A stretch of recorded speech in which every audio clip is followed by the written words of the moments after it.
Мною принято решение о проведении специальной военной операции. That was Russian President Vladimir Putin addressing his nation around 5:30 a.m. Moscow time on the 24th of February.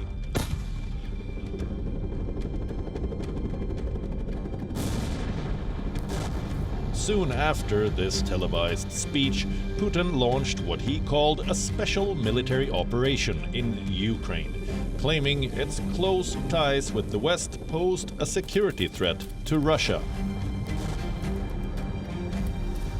It sparked the worst conflict in Europe in decades. Tens of thousands of people have been killed on both sides.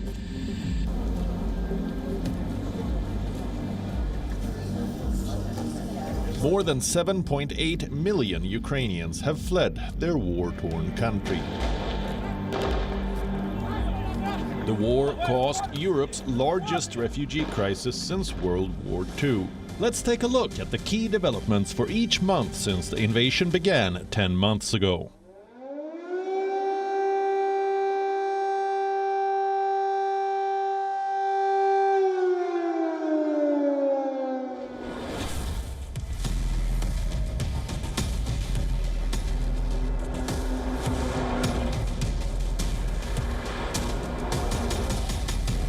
Росія здійснила удари по нашій військовій інфраструктурі. In an attempt to overthrow Ukrainian President Volodymyr Zelensky's government, Russian forces attacked Kyiv and captured key areas to the north and west of the Ukrainian capital.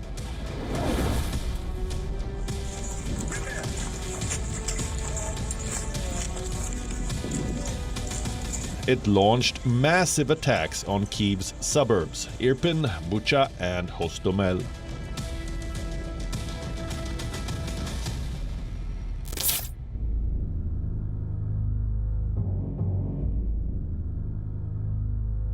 Just 6 days after the war, on March 1st, a 64-kilometer-long Russian convoy was captured by satellite imagery that showed the Russian forces were heading towards Kyiv.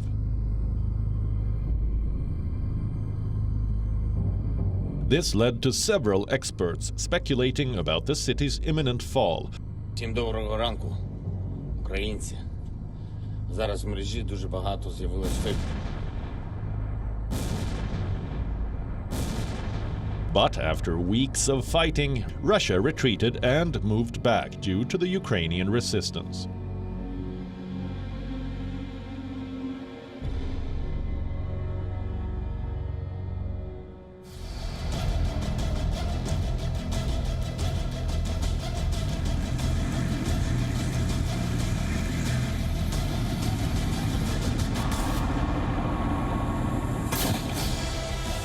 In March, the focus shifted to the province of Kherson, but soon this site became the focal point of the war.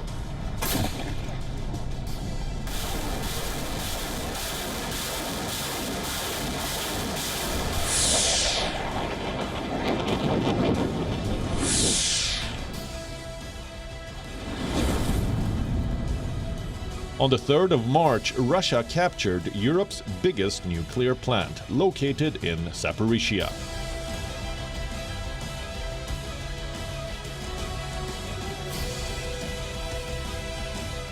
Moscow was successful in capturing the site, and it's been under Russian control since. The Zaporizhia nuclear power station has become the center of an ongoing nuclear safety crisis, raising fears of a Chernobyl-style disaster.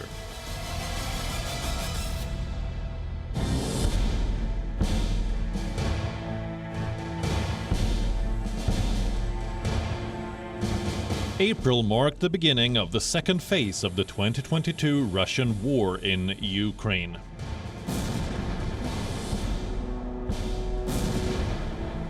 Heavy fighting shifted to the south and east of Ukraine. In early April, a Russian missile strike on a train station in Kramatorsk, a city in Donetsk, killed more than 50 civilians.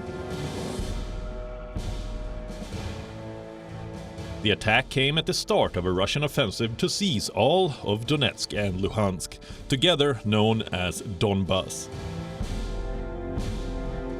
Russian President Putin appointed Russian Army General Alexander Dvornikov as the commander of Russia's military campaign in Ukraine. Dvornikov was known for his command of the Russian forces during the Russian military intervention in Syria.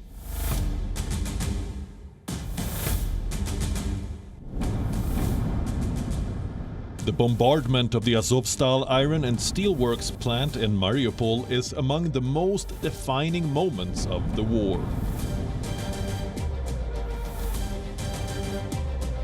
It is here that the last Ukrainian fighters surrendered to Russian forces in Mariupol, a port city and industrial hub on the Sea of Azov.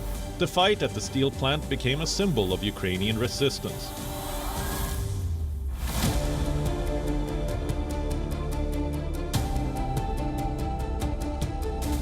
Ukrainian forces raised a flag over Snake Island, a sliver of land in the Black Sea off the Ukrainian city of Odessa. On the 24th of February, 2 Russian Navy warships attacked and captured Snake Island, exposing Ukraine's coast-to-missile attacks and a potential ground invasion.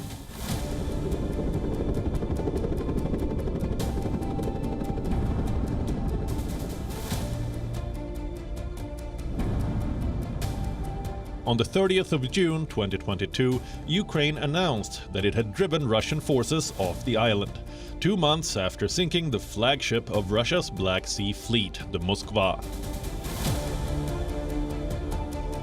Russia claimed that its withdrawal had been a gesture of goodwill. With this reclaim, Ukraine eased the threat of Russia flexing its naval power on Odessa.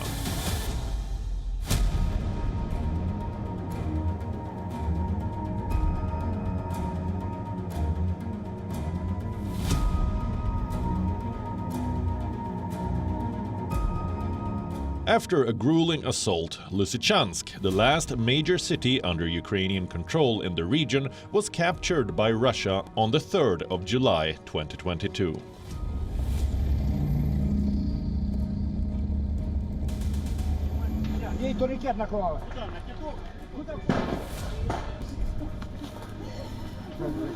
Kyiv's forces had to withdraw tactically from the city to safeguard the lives of its own defenders. But why was this city a prize win for Putin? For Russia, eastern Ukraine's Donbas region held weight for its industry and location, and its potential to serve as a powerful bargaining chip. The Donbas region comprises the territories of Luhansk and Donetsk.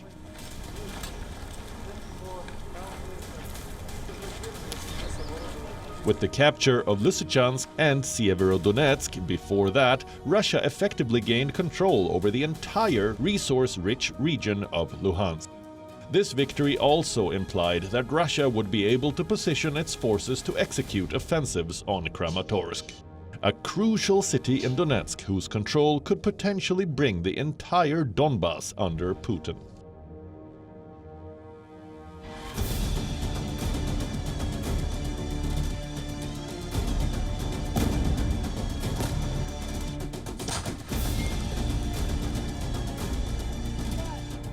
On the 29th of August 2022, the Ukrainian military commenced its long-awaited counter-offensive operation against Russia's occupation of the southern region.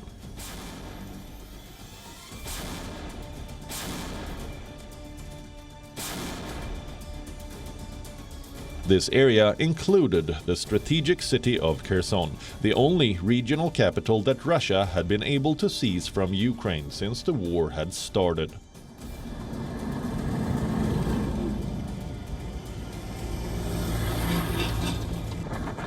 The region is situated north of the Russian-held Crimean Peninsula and has coasts on the Black Sea and the Sea of Azov. Military analysts consider the counter-offensive to be the third strategic phase of the war in Ukraine. Kherson was occupied by Russian forces for nearly 9 months, during which the city was formally annexed by Moscow.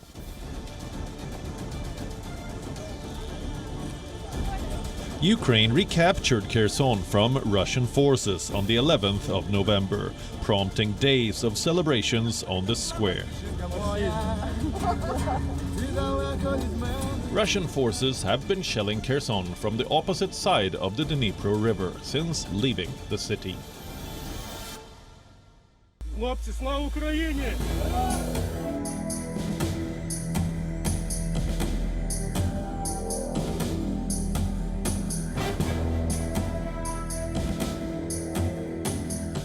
Також будуть виділені кошти на відновлення пошкоджених об'єктів і для допомоги деокупованим територіям. Від перших чисел вересня і до сьогодні наші воїни вже звільнили понад 6 тисяч квадратних кілометрів території України на сході і на півдні. Рух наших військ продовжується. In September, the Kharkiv region was successfully taken back by Ukraine, marking a key victory for the country in the war.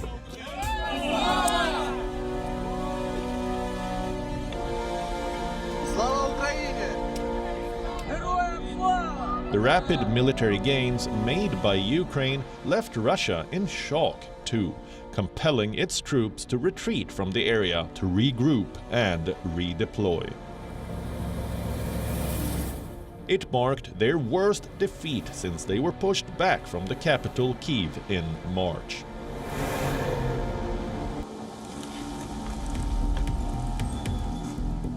Izium is regarded as the gateway to the Donbas region and a passage to the Black Sea. A rail hub, it had also been key to the Russian military for resupplying its forces.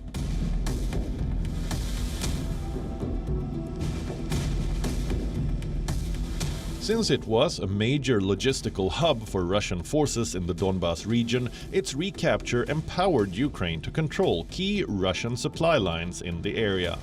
Additionally, the Donbas is a heavily industrialized region, important for its coal mining industry and reserves. With Ukraine's counterattack, Russia's possible access to this resourceful region through Izium was blockaded, ensuring that Ukraine maintained sole control over its coal deposits. The victory also helped Ukraine retain access to the entire Black Sea region.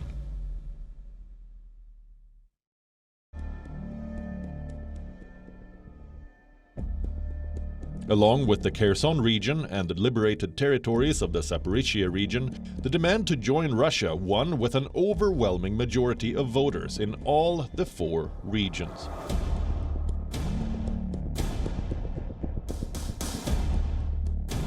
Following this crucial outcome, President Putin declared a partial mobilization of military reservists in Russia into Ukraine.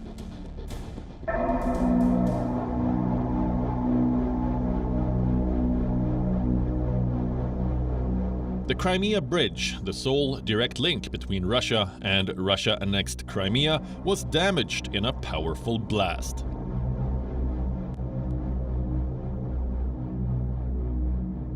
The explosion on the nearly 20-kilometer-long road and rail bridge over the Kerch Strait demolished a section of the structure and caused the oil tankers on the adjacent railway line to catch fire.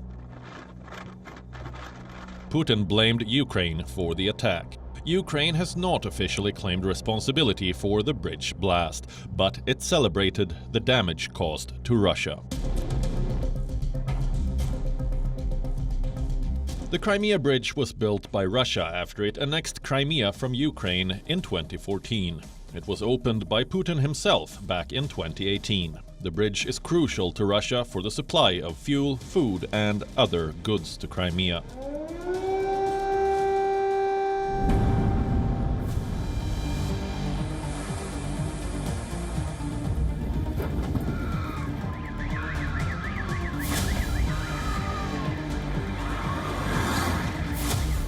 On the 10th of October, in response to the blown-up bridge, Russia launched its most widespread airstrikes since the start of the Ukraine war, raining cruise missiles on busy cities during rush hour and knocking out power and heat.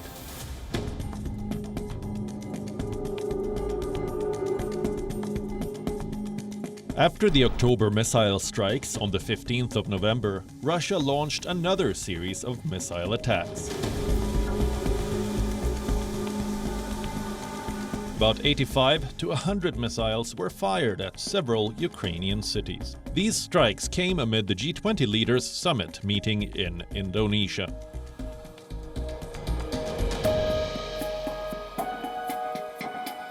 The strikes caused severe shortages of electricity and water in multiple cities, leaving 10 million Ukrainians without power.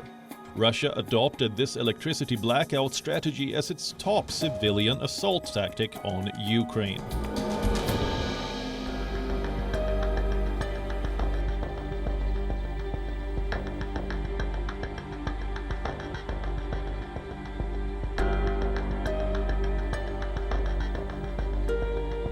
On the 21st of December, Zelensky arrived at the White House to meet US President Joe Biden.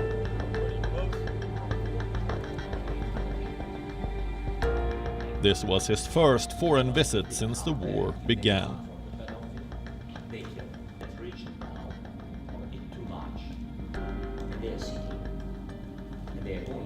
All the appreciation to you, first of all, Mr. President, for your big support and leadership. Of course, Europe, many countries helped us.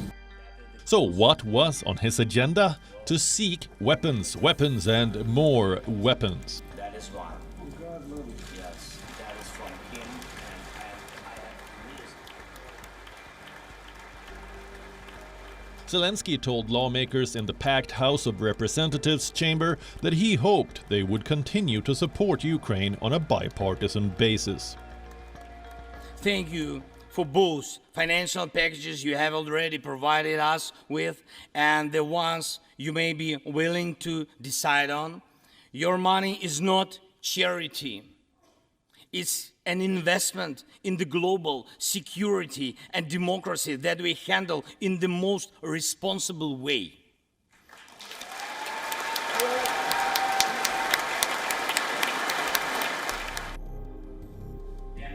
Zelensky's speech needed to resonate with House Republicans who have voiced increasing skepticism about continuing to spend so much to aid Ukraine. Remember, Republicans are due to take the majority in the House on the 3rd of January. Will Zelensky get the much-needed help?